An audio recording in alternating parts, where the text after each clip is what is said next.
Yun. Konnichiwa, this is Nino, a direct distributor of Lifestyle PH, a The Nature Art Organ, and Earth of Enthusiast. So, may bagong special episode na naman po tayo dito sa Season 3 na remake. Kaya lang, ngayon lang po siguro ako nag-play dito sa segment to, sa remake, dahil sa sobrang busy sa lahat sa mga nangyari. Family issues, financial issues, trust issues, at kung ano-ano pa. So, wala na siguro tayo paligid-ligid pa dahil special episode naman ito. Sasabihin ko sa inyo ano ang pinaka latest na topic na ilalathala ko dito sa segment na to. So, bago lahat, sponsored by Lason sa Daga, Free Taste, and Double Dead Fried Chicken. Okay, tama ng kalokohan yan. Sige, simulan na natin ang panibagong special episode dito sa remake Season 3. So, on the special episode of Nino's Reverse Remake Season 3, known as The 14 Savage Replies to Insults. So, yun na nga. May mga insulto na nakakaharap sa pag-araw-araw natin pamumuhay. Pero paano natin may crackdown? Paano nga ba? So, may isinend sa akin ng isang nating kapatid. Ayan, yung alter ego natin. Ayan. Thank you, Chi. Galing dito sa mahiwagang kwadradong umiilaw. Yan ang title natin. 14 Savage to Replies to Insults. Si Chiaro na discover nito at isinend sa akin dito sa luma, bulok, at basag-basag na kwadradong umiilaw. Ayan, sasabihin na isa-isay natin kung ano mga nakapaloob dito sa 14 Savage na to. So, unahin na natin. Ang unang insulto dito, sasabihin nila, what do you think you are? Ayan. What do you think you are? Alpha. What do you think you are? Tapos ang alpha na reply niya to. Ang reply, your boss. Kahit hindi naman. Pili mo.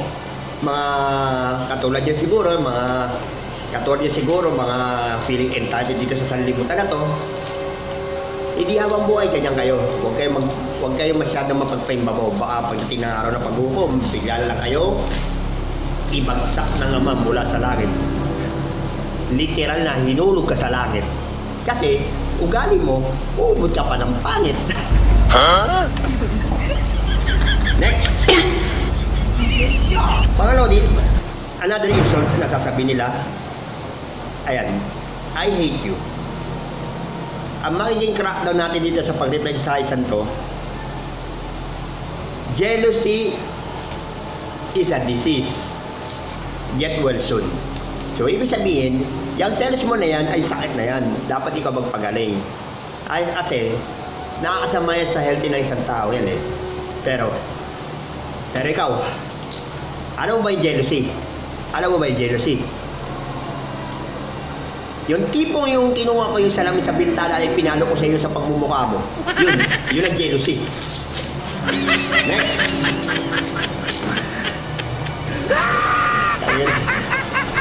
Eto, tagal na naman. Mamayag na naman po tayo.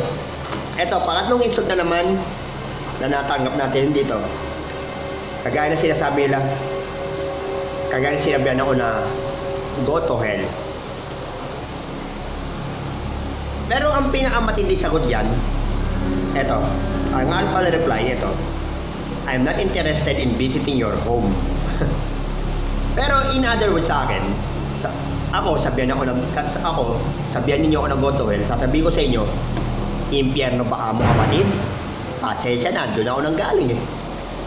Hell, we've already been. Damn it. Next. Another insult pang-apat na to. So, sasabihin nila, you're not cute. Tapos sasabihin niya, eto pinakabasag, sasabihin ko hindi ka cute, yan ang pinakamaganda sagot yan. Yes, because I'm beautiful. I'm handsome. Punta ako kayo itong mga pambarang dito Hindi ka nga cute, pogi ka naman, guwapo ka naman. Maganda ka naman.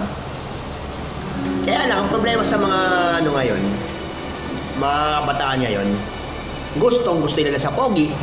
Pero, pag niloko sila ng pogi, sasabihin lahat ng lalaki, manloloko. What? Diba tama? Tama, diba? O yun na yun ang maging pinakamagandang result dyan. Hindi ka cute, maganda ka naman. O pogi ka. Agreed? Good. Magandang lalaki tayo sa araw na to. At sa mga susunod pa. Sunod, insult number 5. You're pathetic. Ngayon, sasabihan ka ba ng pathetic? Ito ang reply ko dyan. Says the one who's an expert in failure. Ako pa sabihan mo ng pathetic? Ikaw naman sila ulong dagara. Ikaw naman expert din sa pagiging palpak mo sa sanlibutan na to. Expert ka sa agaguhan mo. Expert ka sa agunggungan mo. Alam mo kung ganyan din lang pag-iisip mo na ganyan, ang pagiging expertise ka sa lahat ng mga atarantaduhan mo sa mundong ilalim na to. Eto, sasabihin ko sa'yo, utak mo na yan kasi kitid lamang yan ng hibla ng buhok o ng molecule ng pag-iisip mo. So, ano pa ba tawag dyan? Utak mo may ubo.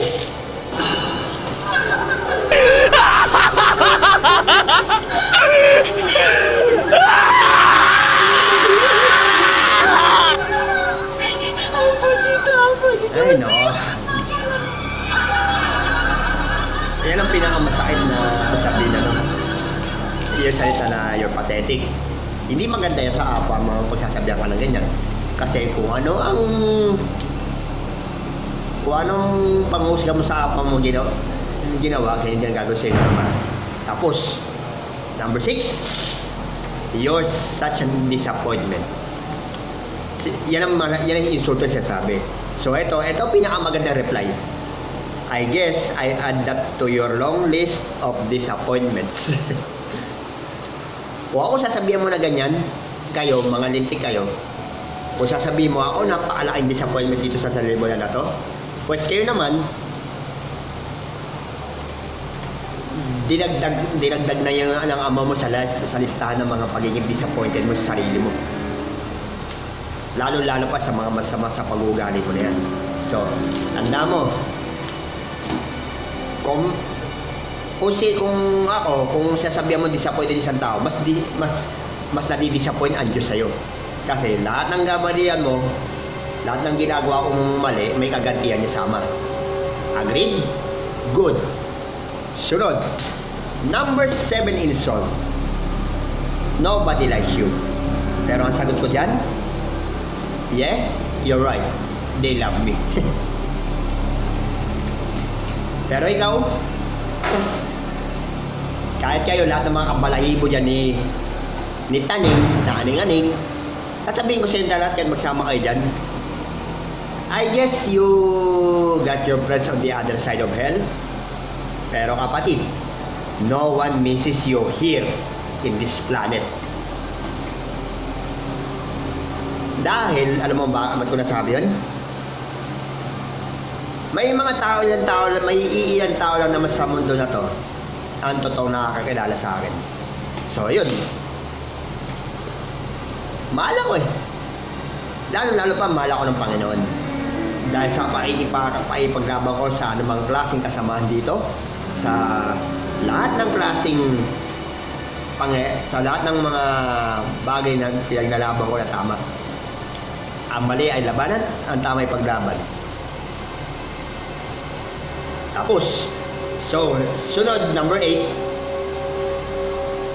ang insulto sa akin, nagbago na raw ako. You've changed. Yes, bro, sis. Totoo yan. And I think you want to as well. Panahon na talaga ng pagbabago. Siyempre, kailangan ko rin siguro baguhin ang version ng sarili ko. Ayaw kong habang buhay na tapak-tapak ako ng mga tarantado dito sa libutan na to. Hindi habang buhay, naalubok ako sa kahirapan, at lalo-lalo na, hindi habang buhay, nasa ilalim ako. May pangarap din ako umangat, hindi lang para sa akin, at sa mga pamilya ko, na tinatayuin ko sa mga araw sa araw na to, at sa mga susunod pa mga araw. Agreed? Good. Number 9 reason. Ayan. You're a joke. Pero, ito pinakamatinding alpha reply ko dyan.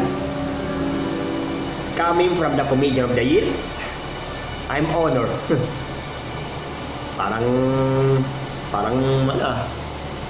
parang kantado ah.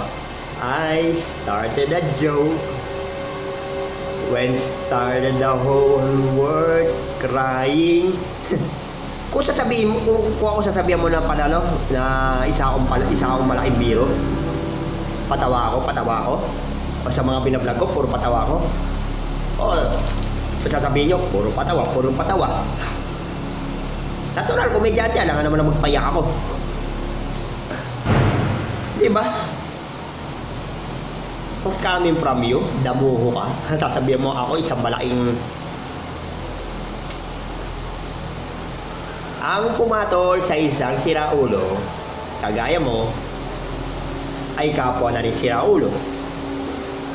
Pareho din naman yan sa the doer and the receiver are the same sinner.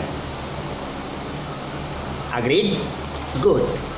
Next, number 10. Mula pa rin sa may iwagang kwadradong milaw, you're a loser. Sore loser. Talunan daw ibig sabihin sa Tagalog.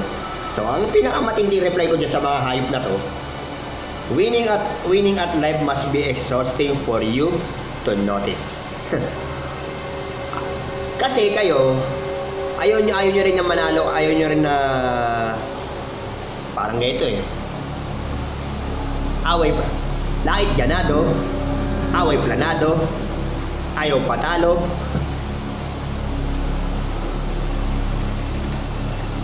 Ewan ko sa inyo.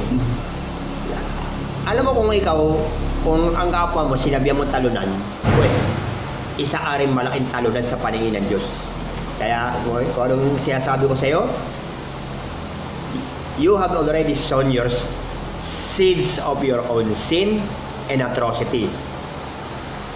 Lahat ng bagay na ginawa mo mali sa kapwa mo, susulitin mo rin yan pagdating ng araw ng pag-uukom. Dahil lamang sa pangiinsulto mo sa kapwa mo. Next, 11. Insult. Your life is a trash. Trash yan. Basura daw ang buhay ko. Yeah. Bakit? Kasi nandiyan ka Isa ang basura sa libutan na to. Napilit lamang nagpapaganda kumbaga sa ipis na agaya mo, akala mo o lumipad, feeling butterfly. Nandiyan ka kasi isa ang basura sa lipunan na to. Dahil sa ginagawa mong kasamaan mo, kasalanan mo, at lahat ng mga kalokohan mo sa kapwa mo. Lahat ng bagay na yung ginawa mo mali sa kapwa mo, may balik yan. Triple pa. Agreed? Good. Number 12 inson, ito. Kung sasabihin mo, I hate you. Oh, you hate me? Well, very good. Yan ang reply ko sa inyo. That means I'm doing something right. Ginagawa ko lang ang tama dito sa... ginagawa ko din lang ang tama. At ginagawa ko rin ang tungkulin ko dito sa sanlibutan na to. Kasi, wag mo susubukan na magalit nang walang katuran, nang sasabihin mo, galit ka sa akin dahil ako gumagawa ng tama. Galit ka sa akin dahil ako gumagawa ng paraan sa lahat ng mga bagay. Galit ka sa akin dahil naiinggit ka sa kapwa mo. Kasi tanda mo yan, ang inggit nakamamatay, tanda mo yan. Hindi maganda yan na lagi kang galit. O may lihim kang galit sa akin. Eto, sasabihin ko sa ito to. May galit ka rin pala sa akin. Tapos sa ibang tao mo palang inukwento. Eh, paano pala tayo magsusuntukan yan? Sige nga. Galit ka sa akin dahil may ginagawa akong tama sa sarili ko. Pati sa ibang tao. Huwag kang magalit. Kasi alam mo bakit? Ubod ka pa ng pangit. Tapos, number 13, you're never amount to anything. Ibig sabihin, wala daw halaga. Ako, ito sasabihin ko sa iyo. Ito reply ko sa iyo. Just watch. Your predictions aren't really that great. Tandaan mo yan. Lahat ng mga pinipredict mo sa akin na hindi maganda, totally hindi maganda.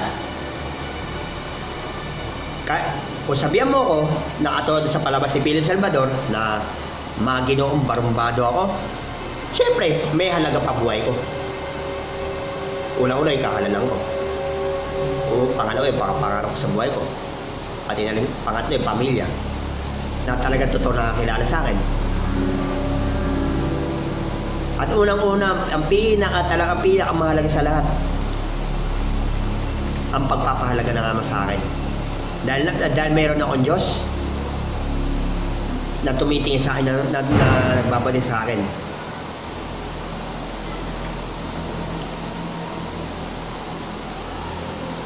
Kaya ako sa iyo, i-filter mo lahat o mag-ingat ka sa lahat ng mga bagay na iniinsulto mo sa kapwa mo. Tapos, last but not least, you're irrelevant. Number 14 yun. You're irrelevant. Ito naman reply.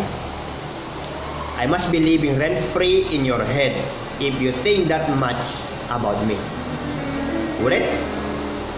I must be living rent-free on your head if you think that much about me. Bakit?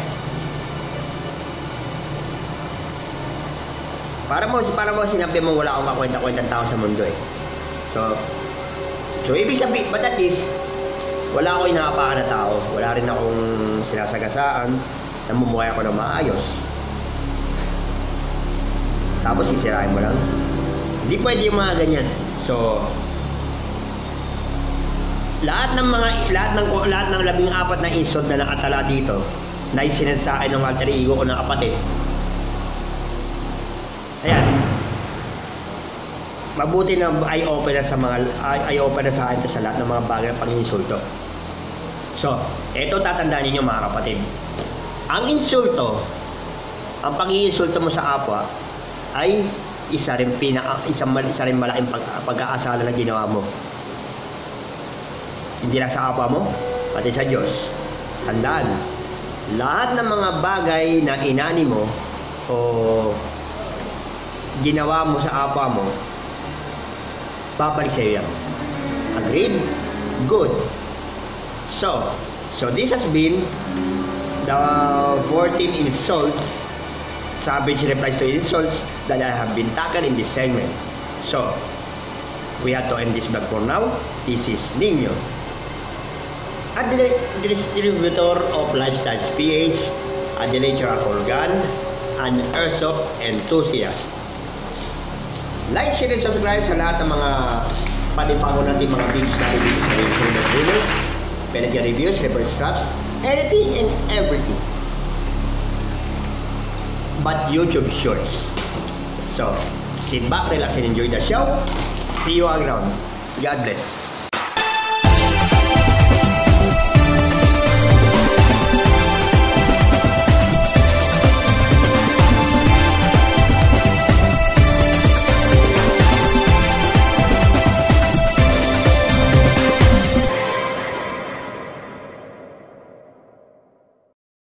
本日の動画は以上です。ヒューマンバグ大学では闇をテーマに様々な物語を展開していきます。他の動画もぜひ。